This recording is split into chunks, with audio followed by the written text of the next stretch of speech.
Hey YouTube, welcome to day 11 of my 75-gallon planted tank setup. I got some more parts in today, we got it all set up, and I'm going to show you what we did. Today we got my CO2 reactor. We're going to show you what we did with it. First I'll go down here and I'll show you my CO2 tank. I don't know why my camera, oh there it goes. Okay. Got my CO2 tank with regular and solenoid. I've got it set up where I can read it from the back because that's where my bubble counter's at. So this solenoid will turn it on when the first lights come on in the morning at 8 o'clock, and or no, I think I've got them coming on at 10 o'clock in the morning, and then it'll go off at 8 o'clock at night with the lights. So let me go back around this other way. We'll go around to the back.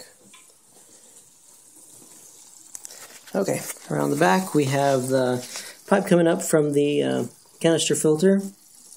This hose here goes into the top of the CO2 reactor. It's got a little blade, a fan in there that spins and chops up the little bubbles, and they completely dissolve into the water. It goes down to the bottom and then goes back up through that tube in the middle, and it goes back up into the aquarium and spray out. My normal outlet. This is the CO2 line going in here. Got it going around here through a check valve, and then I've got it going through my bubble counter. I've got about it's still fluctuating right now, it goes up and down, but it's about 2, maybe 3 bubbles per second. But I just turned this on, so I'm sure it'll settle down and I'll get it dialed in to where I want it. But it also has another check valve in the bubble counter.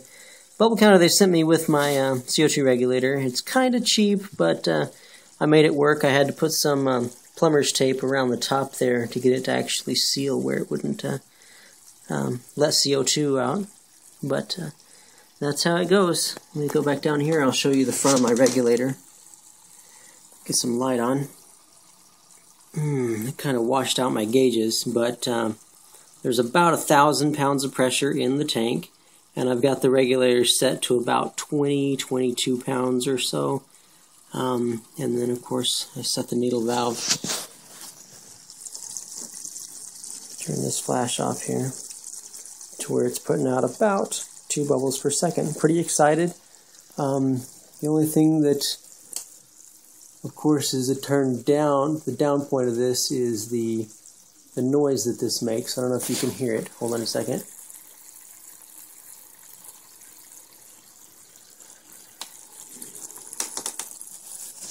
Yeah, so, but all the reviews I read on it said it makes this a kind of a raindrop noise until the CO2 goes off at night, and then the bubbles themselves dissipate out of the chamber, and then I guess it's quiet throughout the night.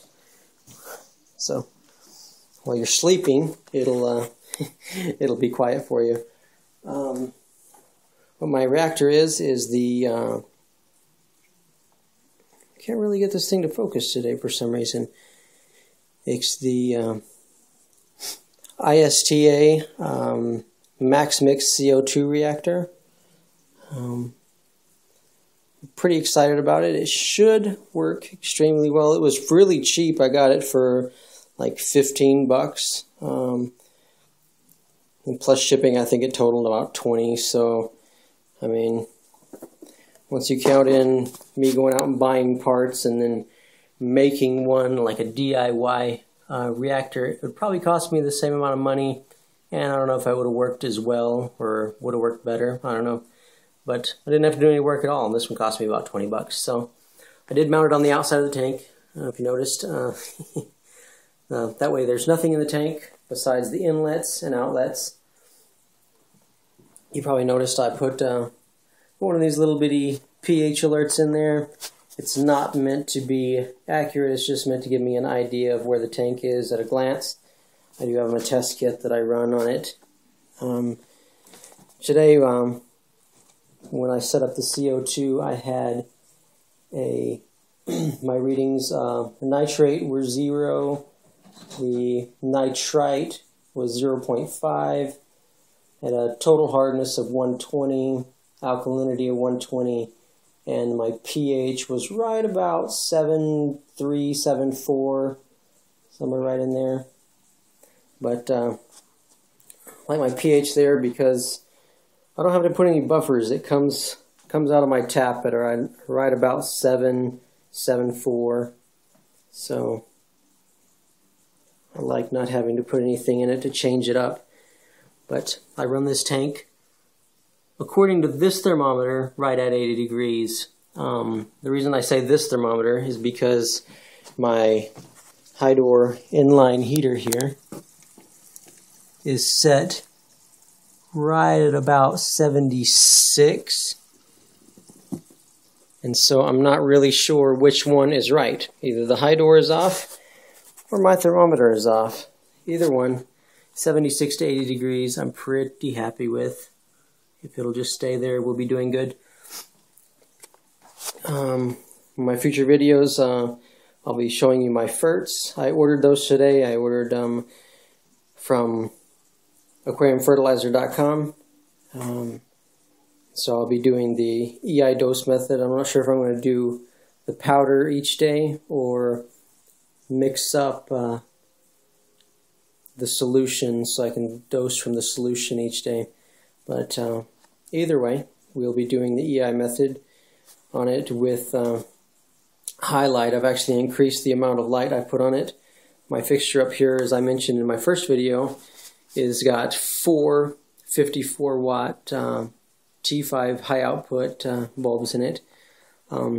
There's a switch for 2 and then a switch for the other 2, so I can adjust them separately. I've got one set on for 10 hours a day, and the other set will be on for 6.5 hours a day. That way we'll have about 2.88 watts per gallon going most of the day. And when the 2 go off, the other 2 will put out about 1.44 watts per gallon. And hopefully my plants will like that. You can tell there's no growth from yesterday, obviously. These have just got put in here. But they're not looking too bad. I haven't seen any melting yet. And I still don't have any algae except for this on the driftwood. But the shrimp and the autocats are picking at it, so that'll be gone soon. But everything seems to be doing really well. My autocats are really active, and the shrimp are all really active, so pretty happy so far. Any questions, please leave them down in the comments below. Like, subscribe, and we'll get back to you probably within 2 or 3 days. We'll have our fertilizers in. Thanks for watching.